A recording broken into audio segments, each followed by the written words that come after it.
lender Societe Generale.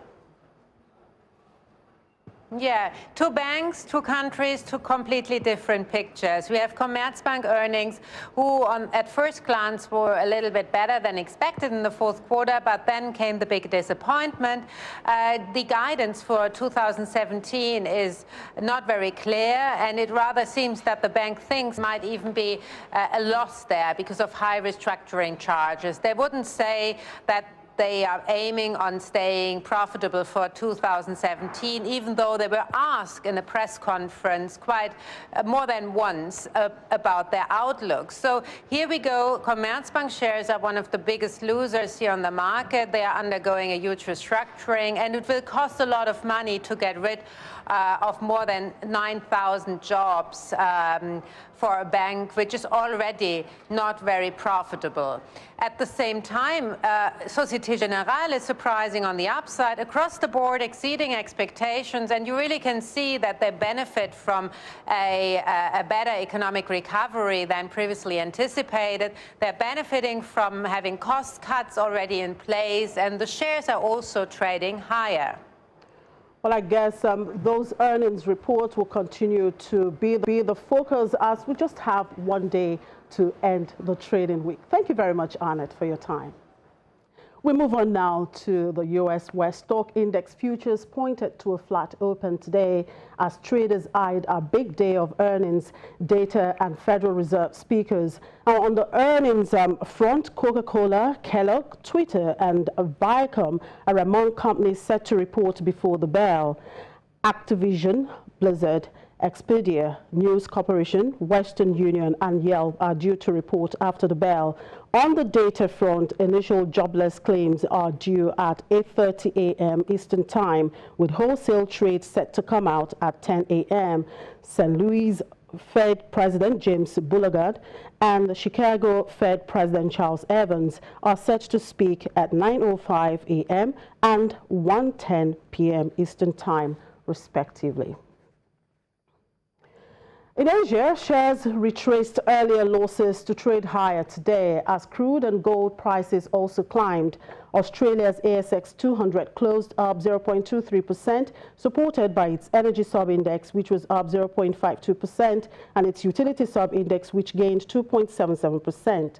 Chinese markets were higher as the Shanghai Composite eked out gains of 16.8 points, while the Shenzhen Composite climbed 0.66%.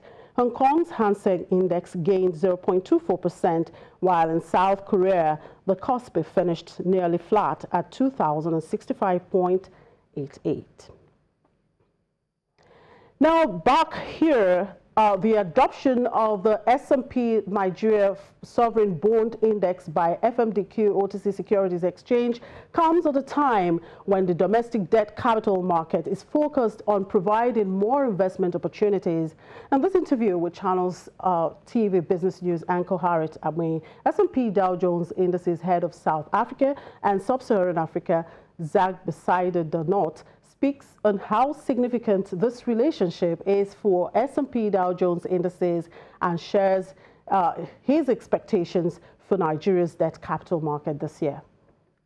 This is the first stock exchange or exchange relationship that we do in Africa. So it's a first step for us looking at exchange relationships in Africa. We obviously have a very good track record of exchange relationships with some of the largest ones from Canada and Australia, but also the most recent rollout and collaboration within the LATAM regions. So how will the index be positioned among similar indices on frontier markets? Yeah, so within the Nigerian space and Africa in general, fixed income is a very important asset class. So we've rolled out about 13 African country indices, of which Nigeria is one of the bigger markets for us to consider. So with the interest in capital markets from a local perspective, that's really where the local interest will be looking at. But also for foreign investors that currently is in the search for yield, looking at the financial debt market through fixed income products is going to be a very good opportunity for them to look at higher returns from fixed income.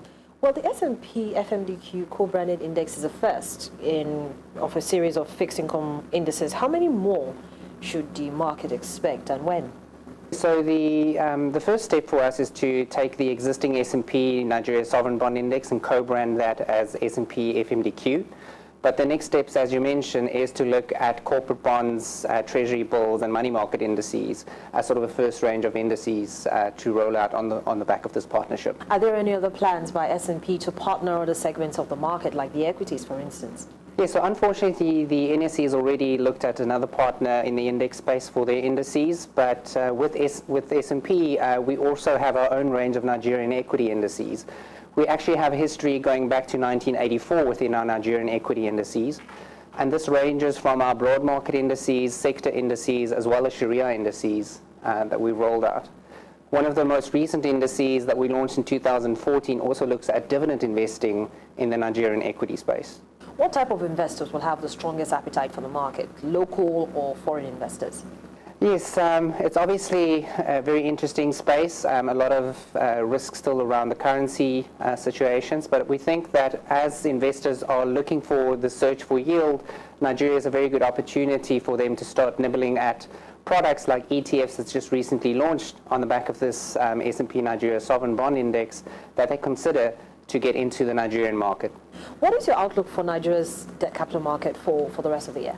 Yes, I think the foreign investors that do have the appetite for risk is going to benefit quite significantly if they start looking at the Nigerian market. But we also want to see the local market participate more within the debt markets, and also looking at new products that's been made available to them now that retail investors can access these ETF products and products that gives them access to the sovereign bonds that government issued. In Somalia, the economy is expected to slow sharply this year as a drought knocks production and farming, although the impact will be partially offset by a boost from construction and telecommunications. In a statement released by the International Monetary Fund after concluding the Article 4 consultation with Somalia, the fund projected the Horn of Africa nation's gross domestic product would expand 2.5% this year, down from estimated 3.4% in 2016. The IMF expects inflation to reach 2.7% this year, up from 1.5% in 2016. I will take a quick break. When we return, Nigeria is set to increase custom duties for tomato imports. Do stay with us.